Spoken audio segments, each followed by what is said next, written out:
పలాసలో గంజాయి కలకలం. శ్రీకాకుళం జిల్లా పలాస రైల్వే స్టేషన్లో గంజాయి అక్రమంగా రవాణా చేస్తున్న ఒడిశాకు చెందిన ముఠా సభ్యుడిని కాశీబుగ్గ పోలీసులు అరెస్ట్ చేసినట్లు డీఎస్పీ వెంకట అప్పారావు మీడియాకు తెలిపారు.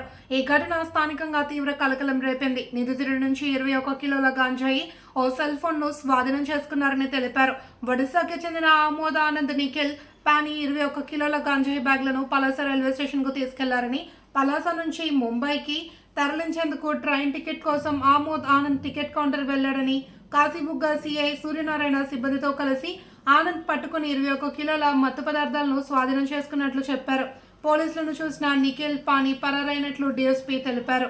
నిందితుడిపై ఎన్డీపీఎస్ యాక్ట్ కింద అరెస్ట్ చేసినట్లు కాశీబుగ్గ డీఎస్పీ వెంకట అప్పారావు వెల్లడించారు.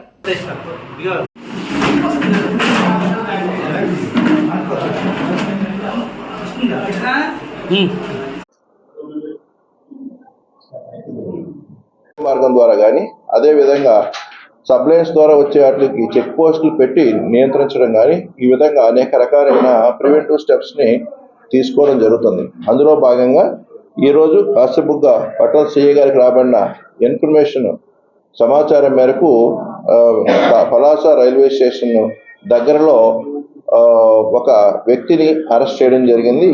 ఆయన ఆమోద్ ఆనంద్ అనే వ్యక్తిని పట్టుకోవడం జరిగింది. ఈ ఆమోద్ ఆనంద్ అనే కబు ఆనంద్ అనే ఇద్దరు కూడా కజిన్ బ్రదర్స్. కబు ఆనంద్ అనే ఆయన గంజా పండిస్తూ ఉంటాడు. ఒరిస్సాలో ఉదయగిరి ఏరియా సబరపల్లి గ్రామం ఉంది. వీళ్ళిద్దరు కజిన్ బ్రదర్స్. ఈ A4కి మేధా అనే ముంబైకి చెందిన వ్యక్తికి పరిచయం ఉంది. వీళ్ళిద్దరికి గతంలో కూడా ఈ గంజాయి అమ్మడము పంపించడం అనే ఎక్స్పీరియన్స్ ఉంది. ఈ A3 మేధా ఈ కబు ఆనంద్ దగ్గరికి తన గ్రామం వచ్చి గంజాయి కావాలని అడిగితే తన సోదరుడైన ఆమోద్ ఆనంద్ని అదే విధంగా నిఖిల్ పానీని తోడుగా ఇచ్చి వాళ్ళిద్దరిని కూడా ఈ కబు ఆనంద్ మేధాతో పలాస రైల్వే స్టేషన్ వద్దకు పంపిస్తే మేధా రైల్వే టికెట్స్ కొనడం కోసం లోపలికి వెళ్ళగా పోలీసు వారిని చూసి A2 నిఖిల్ పానీ పారిపోయాడు. ఇందులో ఏవనైనా ఆమోద్ ఆనంద్ మాత్రము 21 కేజీ 760 గ్రాముల గంజాయితో ఒక సెల్ ఫోన్తో పోలీసు వారికి దొరికారు. ఇతన్ని మధ్యవర్తుల సమక్షంలో అరెస్ట్ చేసి పోలీసు కేసు నమోదు చేయడం జరిగింది. ఎన్డీపీఎస్ కేసులు మీ అందరికీ ప్రజలందరికీ తెలిసిందే. 10 సంవత్సరాల నుండి 20 సంవత్సరాల వరకు శిక్ష పడే కేసులు.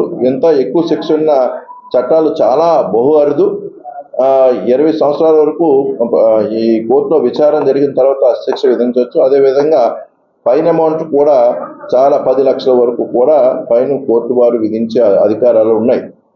అదేవిధంగా దీని ఫైనాన్షియల్ ఇన్వెస్టిగేషన్ అంటారు. కమర్షియల్ లెవెల్ ఆఫ్ గంజా దొరికినప్పుడు అదే కాకుండా ఏ విధంగానైనా వారి యొక్క ఆస్తులను కూడా జప్తు చేసుకునే అవకాశం ఇందులో ఉంది. ఆ దిశగా ఇప్పుడు పోలీసు దర్యాప్తు అంతా కూడా ఎవరైనా ఒక 4-5 సార్లు నేరం చేసి డబ్బులు సంపాదించినా కూడా వారి ఆస్తులన్నింటినీ కూడా జప్తు చేయడానికి అధికారం ఉంది. ఆ విధంగా మేము చేస్తున్నాము.